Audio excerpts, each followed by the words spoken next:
Hello there, it's Tuesday the 25th of February and Easter night today is at the Church House Conference Centre in London's Westminster for a presentation by Professor David Metcalf, who is the chair of the Migration Advisory Committee. Now, he gave a presentation about his report, his committee report on the investor tier 1 route, which essentially allows foreign investors to pay millions of pounds in order to get a visa here.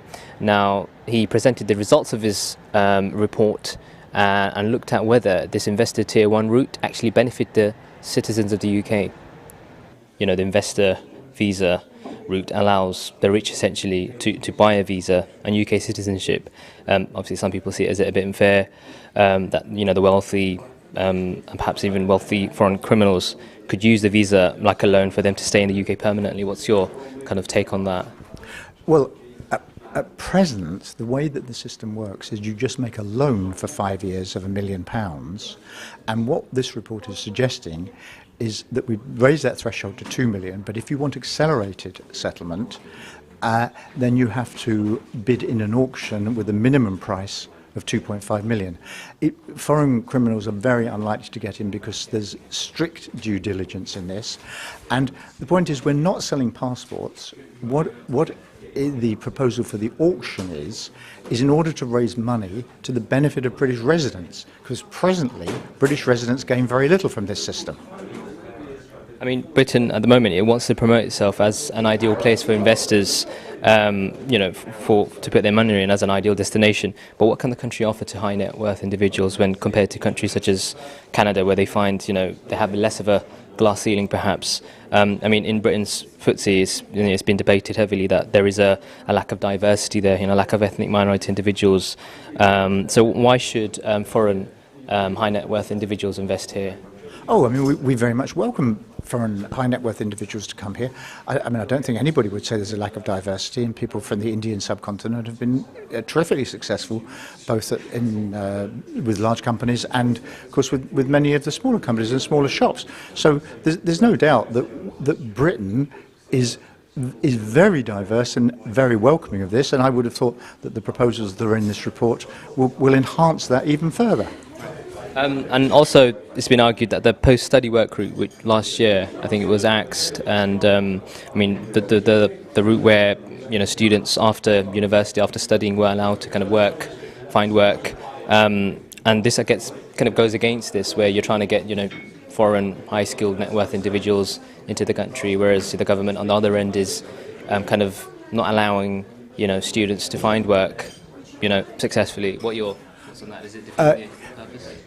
No, I mean, I don't think you can run the two together. The post-study work route was axed because what the government found on the basis of some research was that some of the people on the post-study work were doing very low-level jobs, and therefore it was axed. As it happens, the Migration Advisory Committee didn't recommend axing it. We recommended it making it more selective. And I'd be very interested to get a reference to analyse that again. But I don't think you can make comparison with the student route and the high net worth route. Okay, cool. Jaguar Land Rover is an example of successful foreign investment. What other sectors or industries do you see progressing? I mean, what about, you know, it's like technology or hospitality? Do you see any of those kind of industries kind of progressing? Do you see any foreign investment coming into that? Well, I think particularly from the Indian subcontinent, we know that Indians make a very significant contribution in the IT sector. And so, although we've already got some of the manufacturing with Tata Consulting and so on, and we have you know, some of the people with Kingfisher Beer and so on, I would have thought it would be the IT sector where we may very well see more investment. But it could be that this is much more through the entrepreneur route rather than through this particular investment route.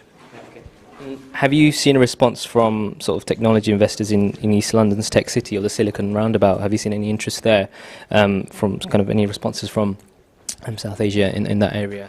No, I haven't seen this directly, but I do know that that the high tech people are very keen on getting Indian workers in, but they will typically be coming in not through this investor route, but either through the entrepreneur route under Tier 1 or specifically under the Tier 2 route. Right.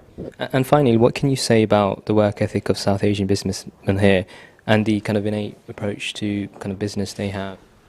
I'm not an expert in this, but I think that we all recognise the terrific work ethic of particularly the Indian workers, and this enhances British output, British culture, and the British economy.